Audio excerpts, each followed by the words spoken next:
As you heal, you realize that lack of boundaries is not kindness.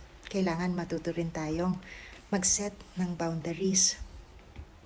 Hindi tayo inaabuso.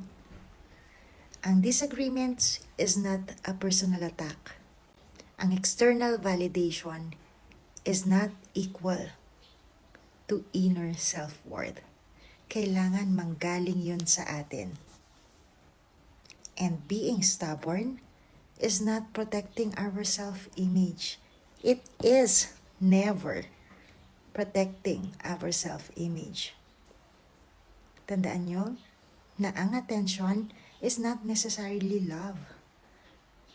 At kapag nagmamarites tayo, we are not building connections.